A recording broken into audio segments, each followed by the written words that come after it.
Everyone, চলো আজকে একটা নতুন রেসিপি বানিয়ে ফেলি। আজকে আমি বানাতে চলেছি চিকেন কোরমা।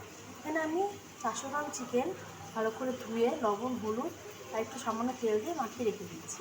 আর এখানে মশলার মধ্যে পেঁয়াজ, আদা, রসুন, টমেটো, লঙ্কা, একটু জিরে, কাজু বাদাম আর মগজ দিয়ে ভালো করে মশলাটাকে ভেজে নিচ্ছি। হালকা করে ভেজে মিক্সিতে পেস্ট করে নেব। সব ভাজা মশলাগুলো আমি মিক্সিতে নিয়ে নিয়েছি। এবার আমি ভালো করে গ্রাইন্ড করে নেব। মশলাটা খুব সুন্দর গ্রাইন্ড করে নেওয়া হয়েছে। এবার আমি কড়াইতে সামান্য তেল দিয়ে চিকেনটা ভালো করে ভেজে নেব। চিকেনগুলো আমরা এইভাবে এপিট ওপিট করে ভালো করে ভেজে নেব।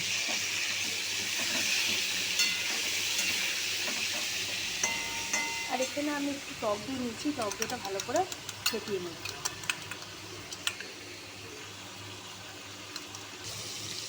এইভাবে লাল লাল করে ভেজে তুলে নেব।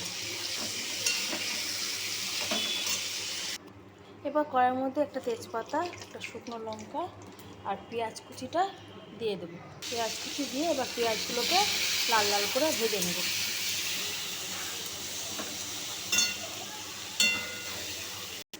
কেউ যদি আলু পছন্দ করেন এর মধ্যে আলু দিয়েও খেতে পারে, আবার আলু ছাড়াও খাওয়া যায়।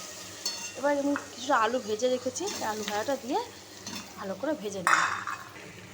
এবার আমি এর মধ্যে মশলাটা দিয়ে আবার একটু হালকা আছে ভালো করে কষে নেব।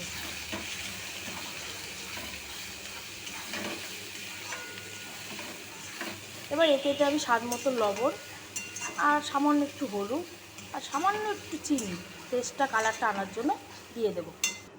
আমি লবণ, চিনি, সামান্য হলুদ দিয়ে ভালো করে আবার নেড়ে চেড়ে কষিয়ে নেব। যতক্ষণ না তেল রয়েছে ততক্ষণ মশলা একটু কষিয়ে নেব। এর মধ্যে চিকেনটাও অ্যাড করে দেবো। দেব হালকা আছে, এটা যতক্ষণ না একদম কষে তেল বেরোচ্ছে ততক্ষণ নাড়তে থাকবো আর কষাতে থাকবো।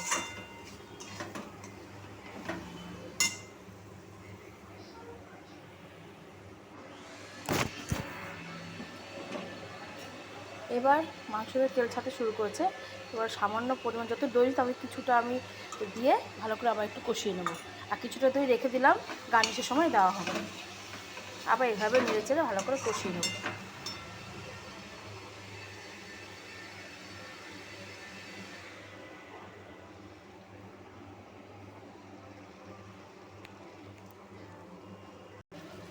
আমি এর মধ্যে সামান্য পরিমাণ একটু গোলমরিচও অ্যাড করে দিলাম। এটা অপশনাল, কেউ যদি পছন্দ করে দেবে নাও দিতে পারে। আমাদের মাংসটা একদম কষে গিয়েছে।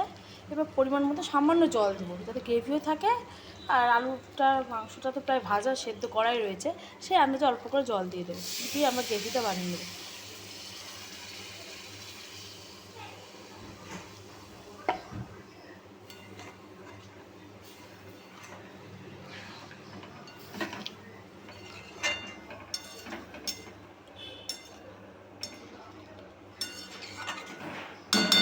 এবার এটাকে ফুটিয়ে নেওয়া যাক।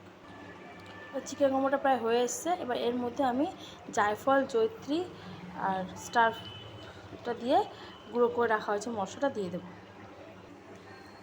দিয়ে দেবো সামান্য পরিমাণ গরম মশলা। Chicken korma ready for serve. এবার যে দইটুকু বেঁচেছিলো সেটা উপর দিয়ে গার্নিশের জন্য দিয়ে দেবো। চলো বন্ধুরা, আমার চিকেন কোরমা রেডি হয়ে গিয়েছে। এবার তোমাদের কেমন লাগলো রেসিপিটা অবশ্যই দেখবে, সাবস্ক্রাইব করে লাইক করে এবং ফলো করবে।